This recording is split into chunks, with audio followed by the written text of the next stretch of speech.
পরের দিন সকালে আমরা রেডি হয়ে বেরিয়ে পড়লাম ঐতিহাসিক স্থানগুলো এক্সপ্লোর করার উদ্দেশ্যে।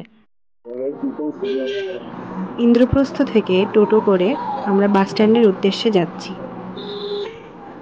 বাস স্ট্যান্ড থেকে টেকার ছাড়ে, সেটা লালবাগে পৌঁছে দেয়। লালবাগ থেকে দর্শনীয় স্থানগুলো ঘুরে দেখার জন্য টোটো রিজার্ভ করে আপনারা ঘুরতে পারেন। আমরা একটি টোটো রিজার্ভ করে নিয়েছিলাম এবং সারাদিন দেখার স্থানগুলো সেই টোটো করেই ঘুরে ঘুরে দেখেছিলাম।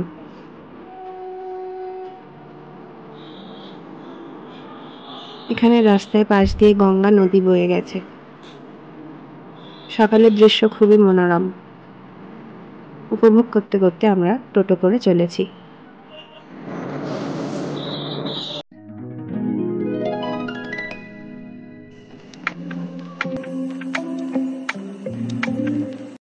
বাংলার ইতিহাসে ঐশ্বর্য, বৈভব, ষড়যন্ত্র, বিশ্বাসঘাতকতা ছাড়াও রহস্যময়তার কোনো কমতি নেই। এরকমই একজন রহস্যময়ী নারী ছিলেন বাংলার প্রথম নবাব মুর্শিদ কুলি খাঁয়ের কন্যা আজিমুন্নেসা বেগম। তাকে কলিজা খেকো বেগমও বলা হয়ে থাকে। নমস্কার, আমি সঞ্চারী। আমার চ্যানেলের আরও একটি পর্বে আপনাদের সবাইকে স্বাগত জানাই। আজিমুন্নেসা বেগমের সম্পর্কে অনেক ধরনের কথা প্রচলিত আছে, তবে সেগুলির কোনটি সত্যি কোনটি মিথ্যে সেগুলি আজ আর বোঝা সম্ভব না। ইতিহাসের পাতায় এসব গল্পের কোনো উল্লেখ পাওয়া যায় না।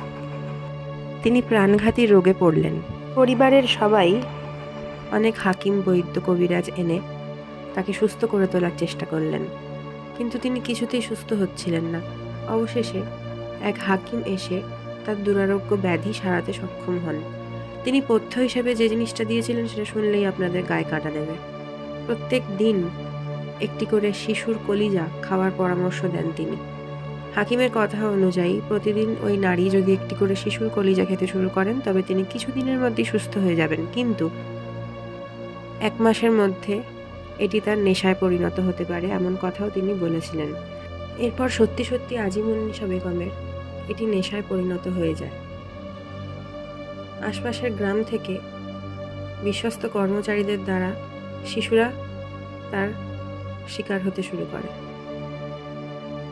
তিনি এতটাই কঠোর হৃদয়ের ছিলেন, এটি শুনে তার পিতা মুর্শিদ কুলি খাঁ স্তম্ভিত হয়ে গিয়েছিলেন। আজিমুন্নেসা বেগম ছিলেন তার পালিত কন্যা। তার বেগম নৌসেরি বানু সন্তানহীনা ছিলেন এবং তাদের কোনো পুত্র সন্তান ছিল না। তাদের একমাত্র কন্যা ছিল আজিমুন্নেসা। তিনি কন্যার বিয়ে দিয়েছিলেন উড়িষ্যার নবাব সুজাউদ্দিনের সাথে। মেয়ের এই ধরনের ধিক্কারজনক নিষ্ঠুর কাজের ব্যাপারে শুনে এতটাই ক্ষুব্ধ হয়ে ওঠেন তিনি আজিমুন্নেসা বেগমকে জীবন্ত কবর দেওয়ার সিদ্ধান্ত নেন। আবার অন্য এক প্রচলিত কাহিনী অনুযায়ী শিশুদের এই কলিজা খাওয়ার ব্যাপারটা তার স্বামী নবাব সুজাউদ্দিন জেনে যাওয়ার ফলে নাকি শাস্তিস্বরূপ সিঁড়ির নিচে আজিমুন্নেসা বেগমকে জীবন্ত কবর দিয়েছিলেন। তাকে ঘিরে নানা বিতর্কের আরও একটি হলো তিনি নাকি তার স্বামী থাকা সত্ত্বেও বিভিন্ন পুরুষের সাথে প্রতি রাতে দৈহিক মিলনে লিপ্ত হতেন। এরপর প্রমাণ লুপ্ত করে দেওয়ার জন্য সেই সব সুপুরুষদের খাবারে বিষ মিশিয়ে তাদের হত্যা করতেন। নবাব মুর্শিদ কুলি খাঁ তার এই হত্যালীলার কথা জানতে পারার পর তার মেয়েকে জীবন্ত সমাধিস্থ করেছিলেন। আবার কারো কারো মতে আজিমুন্নেসা বেগম খুবই ধর্মপরায়ণ মহিলা ছিলেন। তিনি বেঁচে থাকতে অনেক ভালো ভালো কাজ করে গেছেন। একজন ধর্মপরায়ণ মানুষ এরকম ধিক্কারজনক কাজ করতে পারেন এটা বিশ্বাস না করারই কথা। তিনি খুবই স্বাধীনচেতা মহিলা ছিলেন। তার পিতার তৈরি কাটরা মসজিদের অনুকরণে তিনি একটি মসজিদ নির্মাণ করান এবং সেই মসজিদের নিচেই সমাধি তৈরি করে রাখেন, যাতে পরবর্তীতে তাকে জীবন্ত সমাধি দেওয়া হয়। সেই সমাধির ওপর পুণ্যবান মানুষের পায়ের ছাপ পড়লে তাদের চরণ স্পর্শে তার সমস্ত পাপ ধুয়ে তিনি মুক্তি লাভ করবেন। পরবর্তীকালে প্রবল ভূমিকম্পে তা ধ্বংসস্তূপে পরিণত হয়েছিল।